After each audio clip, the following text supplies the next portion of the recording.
All right, guys. Well, here we go. The motor is out. We're about to go ahead and disassemble this thing. I don't know if y'all noticed. You probably didn't. But when we had it under the car, instead of being able to use a flywheel turner to turn, I was able to turn it by hand on the flex plate. I was actually able to turn it up here too. Look at this. That is a loose motor. That's a problem. It's not supposed to be that easy to turn, generally. But okay, let's pull it apart real fast. We're gonna pull all the pistons out of it real quick. Shouldn't take but a minute. We'll pull the main caps off as well. So let's see what happens. All right, let's turn this thing over. This thing needs more. Go ahead.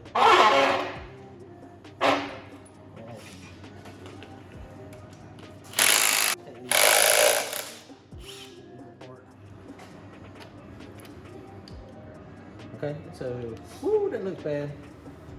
That's some contamination for sure. The bearing stayed on the crankshaft. That's bad. Okay, look, this is exactly what happens. So this bearing, if you look at it from this way, see how it's pushed out that way? Right. This was the upper bearing that was in the top of the rod. And so what happens is when it detonates, or hydraulics, which we were not detonating it, but it's called squashing the bearing. It's called just, it's flattened it. And you can see it, you can see the side of the bearing starting to come off here.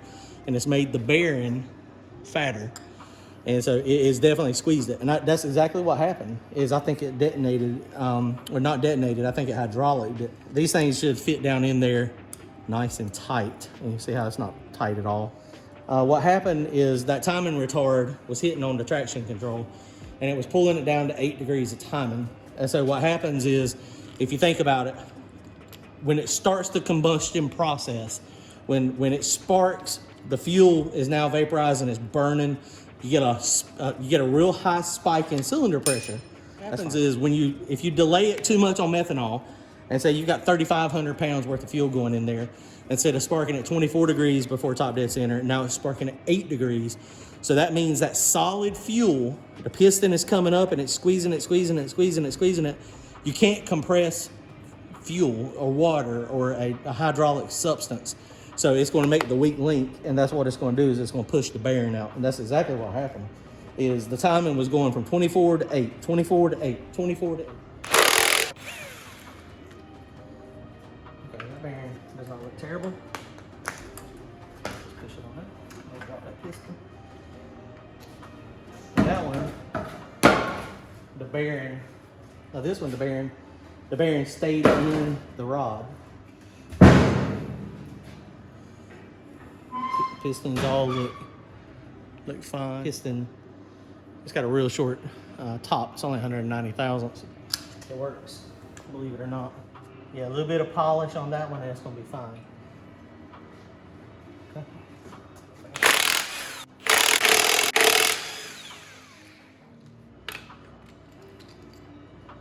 Okay, the bearing. That bearing stuck. This bearing is. Another one? Yep. Go ahead and pull that piston all the way out. Now, both of these fell out. So now both of these are completely trash. There's no coating left on that at all. So that bearing is done. Hey, the pin is gone in this one. The dowel? Yes. Did it get knocked down in there, or did it get wore out? Is there a hole? I think the dowel, no, it got wore down. I said it can't go any deeper because of That bearing was so gone. Yeah. That bearing was so gone. Let me show you that. That bearing was so gone on this cap that the dowel pin is gone. I don't know if y'all can see that or not. It's the same. Oh yeah, this one's the same. It's not quite as bad. Crankshaft's gonna have to definitely be polished as part of the bearing.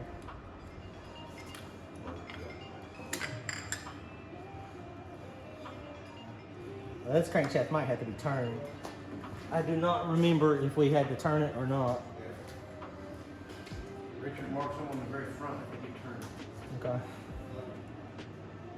It's definitely beat up. It's gonna have to be turned.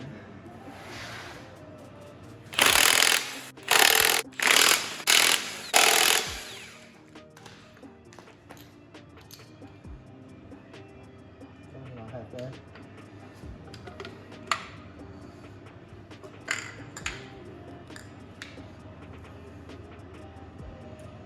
All my rings and stuff look good. The piston tops look fine.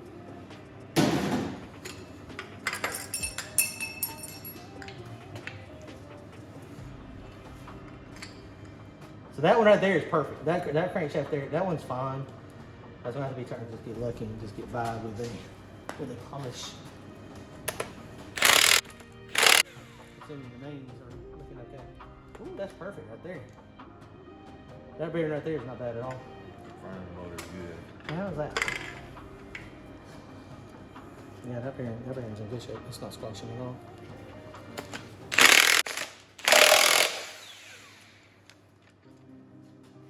That one's fine too.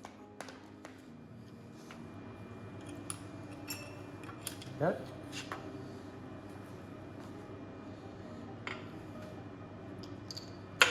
Always, it goes away first. That one's nice and square. That tells me your intake's probably not the most efficient. Yeah, I mean, it's a 4150. You know, it's just 4150. It would benefit a lot from having a 4500. Oh, yeah. It'd benefit a lot by having this motor. Let's pull these caps off real fast. That's it.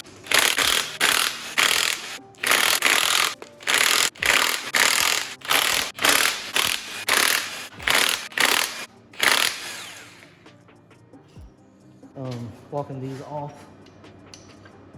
Not very tight in the register, but they have not fit very good in the register in a long time.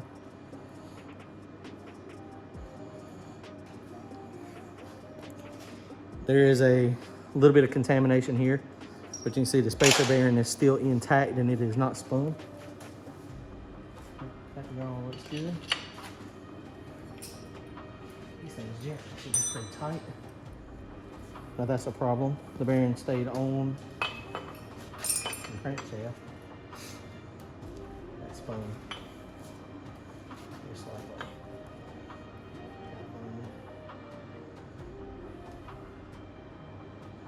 Spun. Put this down there.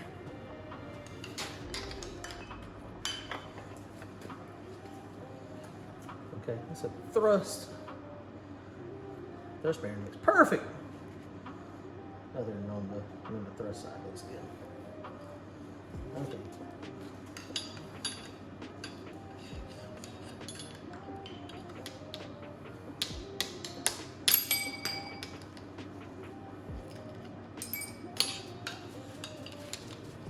Take this one off.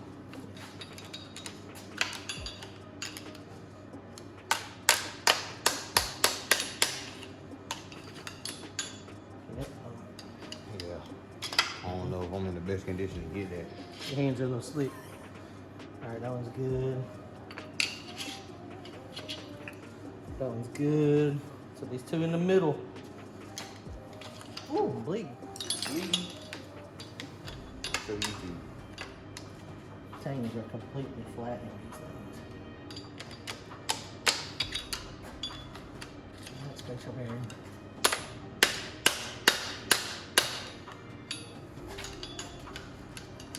It's completely spinning. That is bad.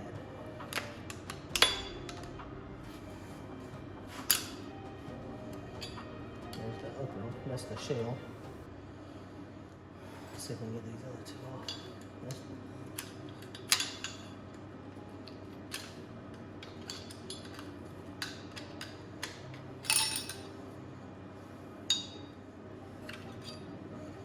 Ooh, I'm bleeding good. It's all the time for me. Ooh, nearly. Need a little bit of work. Yeah, that one's bad.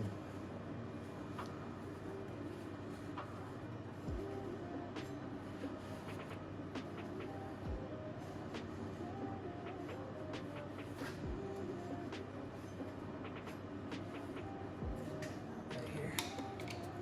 That's on the same thing.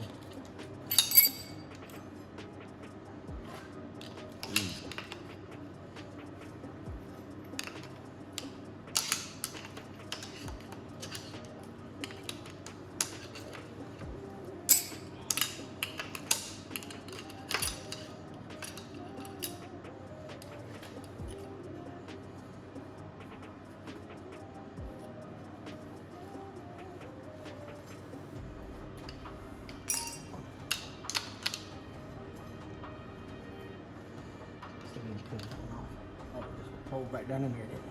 Yep. Got the magnet? Here you go. That worked.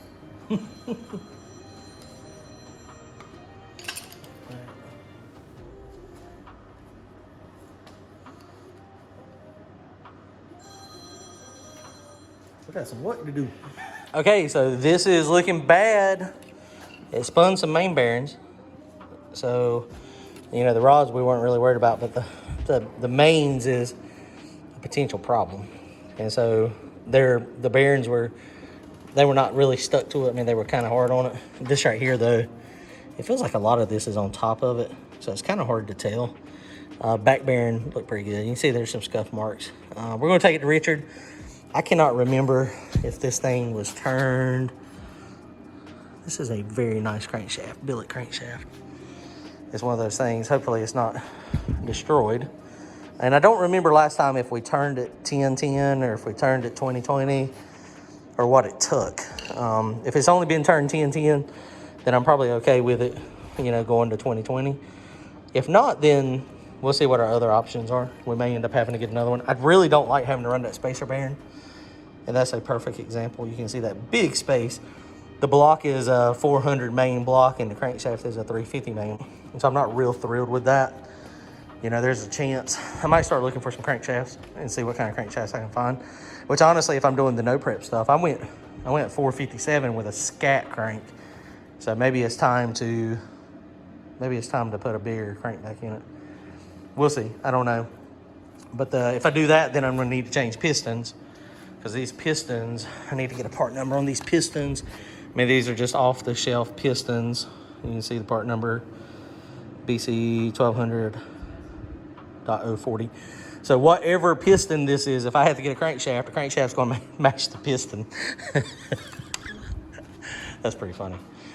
All right, guys. Well, we made some good progress tonight. Glad we got it out. Glad we got it apart. We can see the damage. I am super glad that all those rods are in one intact piece. And none of those come exiting out of the motor at the quarter mile, because that's when it would have happened, is right there. But yeah, we think it's hard to tell exactly what happened, but I'm pretty sure. I'll show you guys the data log, one video a little bit later, but I'll show you the data log of what the timing was doing. And I actually was looking back to a bunch of my other data logs, and back at the no prep race at Lance and Travis's in Logan's, there was some oil pressure spike issues. So it was a while back. So Now we got issues. do what? So now it's got issues. Oh, it's got major issues now. So now it's going to be line board and crankshaft. If it's got to be line board, I mean, that's probably not going to happen. The block's been good. I mean, it's been a good motor. It might be time to go LS. I don't know.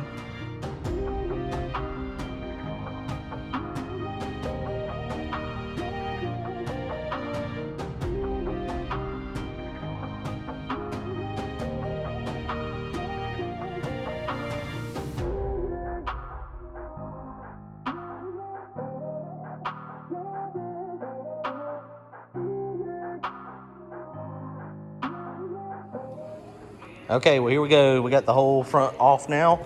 So now it's off to the machine shop. We're going to run over there to Retry Coats. And one of the things about this crankshaft, I got a really good deal on it. But it is a Bryant 3.34 stroke crank. It's upside down. But the problem is it's a 350 main. And my block is 400. And you can see the 400 spacer bearing out at the outer edge. And then the 350 is, on there. And so that is part of the whole problem, I think, is just, I think I had the tuning issue. I'm going to show y'all a data log in a later video of what I think happened.